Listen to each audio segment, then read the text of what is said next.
দক্ষিণাঞ্চলের বাস ধর্মঘটের খবর জানাতে বরিশাল থেকে যুক্ত হচ্ছেন সহকর্মী শাকিল মাহমুদ এবং ভোলা থেকে ছোটন সাহা। প্রথমে যাচ্ছি বরিশালে। শাকিল, এই মুহূর্তে সেখানকার অবস্থা কিরকম দেখতে পাচ্ছেন? বাস ধর্মঘট নিরসনে কোন কোন পদক্ষেপ নেওয়া হয়েছে এবং পরিস্থিতি নিয়ে যাত্রীরা কি বলছেন?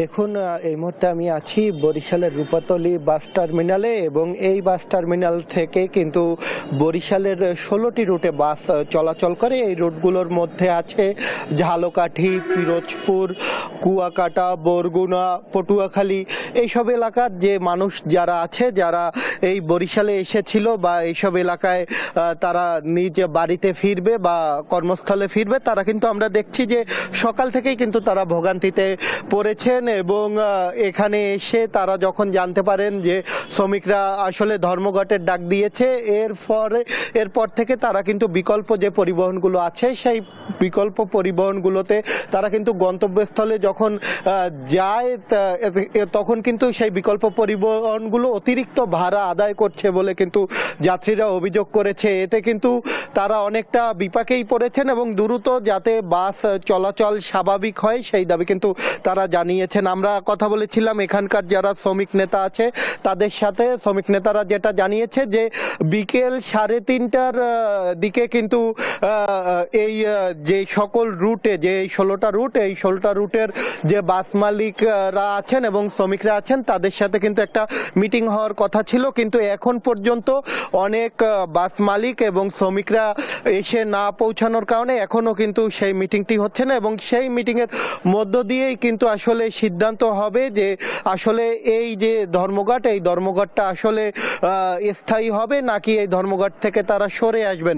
তারা দাবি জানিয়েছেন যে তাদের যাতে নিরাপত্তা নিশ্চিত করা হয়, এর পাশাপাশি যে বাসটির ভাঙচুর করা হয়েছে সেই বাসটি বিষয়ে যেন সিদ্ধান্ত নেওয়া হয় সেই দাবি কিন্তু জানিয়েছেন। আমরা কথা বলছিলাম জেলা প্রশাসকের সাথে বরিশালের, তিনি যেটা বলেছেন যে বিকেল 5টায় তিনি আসলে বাস মালিক এবং বাসের যে শ্রমিকরা আছে তাদের সাথে তিনি বৈঠকে বসবেন এবং এর মধ্য দিয়ে আসলে কিন্তু এই যে ধর্মঘটের যে সমাধান সেই সমাধান হবে বলে কিন্তু তিনি আশা ব্যক্ত করেছেন। এবং এর আগে গতকাল কিন্তু এক শিক্ষার্থীর কিন্তু এই বরিশাল আসার পথে তিনি হাফ ভাড়া দিতে চান এবং সেই ঘটনাকে কেন্দ্র করে কিন্তু শিক্ষার্থী এবং শ্রমিকদের মধ্যে বাকবিতণ্ডা হয় এবং এরপরে কিন্তু সেই বাকবিতণ্ডাকে কেন্দ্র করে শিক্ষার্থীরা সড়ক অবরোধ করে, যদিও 3 ঘন্টা পরে আসলে সেই অবরোধ তুলে নেয় দুই পক্ষের সমঝোতার এরপরই আসলে নিরাপত্তার দাবিতে শ্রমিকরা এই ধর্মঘটের ডাক দিয়েছে। তো বরিশাল থেকে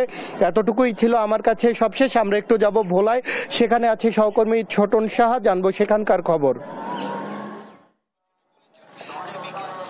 শাকিল মাহমুদ, গতকালকে থেকে যে দুই পক্ষের যে সংঘর্ষ হয়েছিল সেই সংঘর্ষের পর থেকে এখন পর্যন্ত কিন্তু বাস চলাচল স্বাভাবিক হয়নি। এর অন্যতম কারণ হচ্ছে দুই পক্ষের মধ্যে কিন্তু এখনো সমঝোতা না হওয়ার ফলে কিন্তু বলা যায় যে বাস চলাচল বন্ধ রয়েছে এবং এই বাস চলাচল বন্ধ থাকার কারণে আমরা যেমনটি দেখেছি এখানে বাস স্টপেজগুলোতে কিন্তু যাত্রীরা এসেছেন, কিন্তু তারা এসে কিন্তু তারা অনেকটাই দুর্ভোগে পড়েছেন। যদিও সকালবেলা কয়েক দফা সংঘর্ষ হয়েছে, সংঘর্ষের পর থেকে কিন্তু আমরা দেখেছি কোস্টগার্ড, নৌবাহিনী এবং পুলিশ সহ আইন শৃঙ্খলা রক্ষাকারী বাহিনীর সদস্যদের এখনও শক্ত অবস্থান রয়েছে। অপ্রীতিকর ঘটনা এড়াতে তারা কিন্তু অবস্থান করছে। আমরা একটু বাস মালিক সমিতির কর্মকর্তাদের সাথে কথা বলবো, জানতে চাইবো আপনাদের এই ঘটনাকে কেন্দ্র করে আপনাদের কি ধরনের ক্ষয়ক্ষতি হয়েছে, আপনাদের অভিযোগ কি? আমাদের 2টা গাড়ি পোড়ানো হয়েছে এবং 35 জনের মতন আহত এবং 50টা প্রায় 35টা গাড়ির মতন সামনের গ্লাস পিছনের গ্লাস ভাঙচুর করা হয়েছে এবং এতে আমাদের প্রায় 1.5 কোটি টাকার মতন ক্ষয়ক্ষতির মতন পরিমাণ, আর 35 জনের মতন হাসপাতালে চিকিৎসাধীন অবস্থায় আছে। আমি ভোলা জেলা বাস মালিক সমিতির সাংগঠনিক সম্পাদক। ধন্যবাদ। যেমনটি শুনছিলেন যে আসলে তাদের পক্ষ থেকে যে অভিযোগটি করা হয়েছে এই সংঘর্ষের ঘটনায় কিন্তু সিএনজির যে শ্রমিকদের বিরুদ্ধে যে অভিযোগটি তুলেছেন ক্ষয়ক্ষতির ব্যাপারে, একই সাথে আমরা সিএনজি শ্রমিকদের সাথে কথা বলেছি, তারাও কিন্তু পাল্টা অভিযোগ তুলেছেন এবং তারা বলেছেন যে এই সংঘর্ষের ঘটনায় তাদেরও বেশ কয়েকটি সিএনজির ক্ষয়ক্ষতি হয়েছে এবং তারাও দাবি তুলেছেন যারা এর সাথে যারা জড়িত রয়েছে তাদের দৃষ্টান্তমূলক শাস্তির দাবি তারা তুলেছেন। আমরা জেলা প্রশাসনের সাথে এবং পুলিশ প্রশাসনের সাথে কথা বলেছি, তারা আমাদেরকে যেমনটি বলছিলেন, তারা বলছিলেন যে বাস মালিক, শ্রমিক এবং সিএনজি শ্রমিকদেরকে তারা ডেকেছেন সন্ধ্যায়, তাদের সাথে বৈঠকে বসবেন এবং বৈঠকে বসার পর একটি সিদ্ধান্তে পৌঁছাবেন। সমঝোতা হলেই হয়তো এই রুটে বাস চলাচল শুরু হবে, এমনটি আমরা জেনেছি। তো এখন যে অবস্থা আছে, বলা যায় যে পরিস্থিতি শান্ত রয়েছে, তবে জনমনে কিছুটা শঙ্কাও রয়েছে, কারণ